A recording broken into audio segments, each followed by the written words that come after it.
करने वाली महिलाओं ने आज एक प्रश्न किया कि महाराज, लोग स्नान के मध्य अथवा स्नान जब कार्तिक का संपूर्ण हो जाता है तो किसी तीर्थ स्थल पर जाकर के स्नान करने का विधान है, तो इस क्षेत्र में आपकी क्या राय है। हम लोग पुष्कर जाना चाहते हैं, तो पुष्कर स्नान का क्या महत्व है, कब करना चाहिए। देखो, पुष्कर स्नान का महत्व बताया गया है कि साफ साफ लिखा हुआ है, विशाखास्तु यदा भानु, यानी विशाखा नक्षत्र के अंदर सूर्य रहना चाहिए, और कृतिकासु च चंद्रमा, और कृतिका नक्षत्र के अंदर चंद्रमा का होना जरूरी है। स योग पद्मको नाम पुष्करेष्वति दुर्लभ, ये जो योग बनता है इस योग को पद्म नाम से जाना जाता है, और ये योग बड़ा ही दुर्लभ होता है, क्योंकि कार्तिक पूर्णिमा को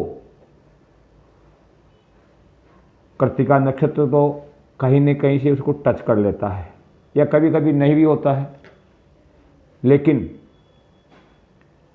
विशाखा के अंदर सूर्य रहे ऐसा जरूरी नहीं है, क्योंकि इसी समय एक दो दिन के अंतराल में सूर्य राशि परिवर्तन कर लेता है, और सूर्य राशि परिवर्तन करते ही जो वृश्चिक राशि है उसके अंदर मात्र एक विशाखा का चरण शेष रहता है, तो वो एक चरण भी आगे पीछे हो जाता है। इस बार जो पूर्णिमा है रात्रि को 26:53, यानी कि रात्रि को समथिंग ये रहेगी 2:53 तक पूर्णिमा रहेगी, और जो विशाखा नक्षत्र में सूर्य भी रहेगा, क्योंकि अभी यहाँ पर सूर्य ने राशि परिवर्तन नहीं किया है। सूर्य का जो भ्रमण चक्र है वो तुला राशि के 3 चरण, तो विशाखा नक्षत्र के 3 चरण तो तुला राशि में आते हैं, और चौथा चरण जो है वो वृश्चिक राशि में आता है। तो इस समय सूर्य विशाखा नक्षत्र में रहेगा और चंद्रमा कृतिका नक्षत्र में होना चाहिए।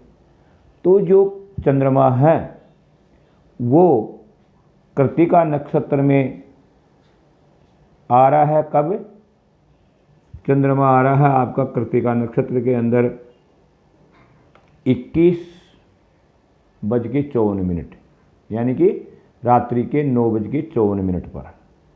अब रात्रि के 9:54 के बाद तो स्नान करने का विधान नहीं है, क्योंकि रात्रि को पानी के अंदर स्नान करना निषेध बताया गया है, किसी तालाब सरोवर में जाकर के, क्योंकि जल भी शयन मुद्रा में रहता है। जल के देवता वरुण होते हैं, और वरुण भी विश्राम करते हैं। तो अब इतने लेट तो आप स्नान नहीं कर सकते। इसका एक बहुत अच्छा परिहार मेरे को देखने को मिला है, वो यह है कि जो तिथि उदय काल में रहती है उसी तिथि को अगले सूर्य उदय तक माना जाता है, और पूर्णिमा जो है रात को 2:53 तक रहेगी।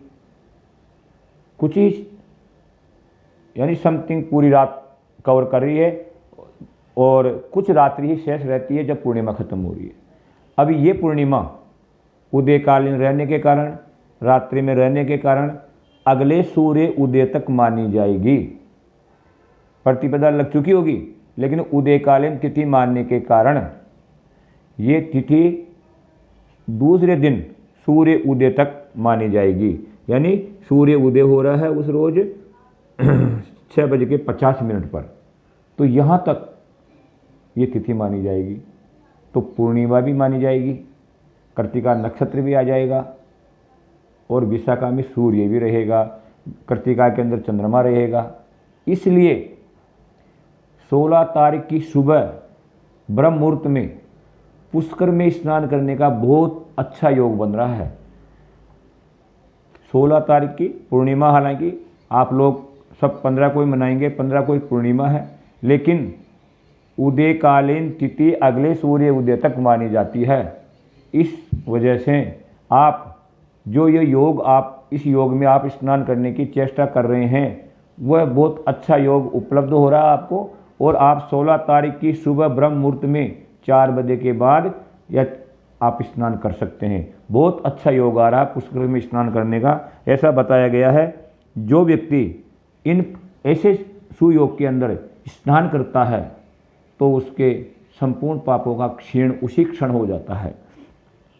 एक जगह और देखने को मिला है, कार्तिकायाम पुष्करे स्नातः सर्व पापे प्रमुच्यते है, यानी कार्तिक पूर्णिमा के रोज पुष्कर के अंदर स्नान करने से सब पाप नष्ट हो जाते हैं। और माघ्यायाम स्नातः प्रयागे तो मुच्यते सर्व कलिष्ठ से, यानी माघ की पूर्णिमा को प्रयागराज में स्नान करने से सब पापों से छुटकारा मिल जाता है। अतः मैं पुनः आपको दोहराना चाह रहा हूँ, पुष्कर के अंदर स्नान करने वाले व्यक्तियों को 16 तारीख की सुबह ब्रह्म मुहूर्त में 4 बजे से लेकर के सूर्य उदय तक स्नान कर लेना चाहिए, और ये सबसे अच्छा योग है। बोले राधे कृष्ण भगवान की जय, ब्रह्मा जी महाराज की जय, पुष्कर राज तीर्थ की जय हो।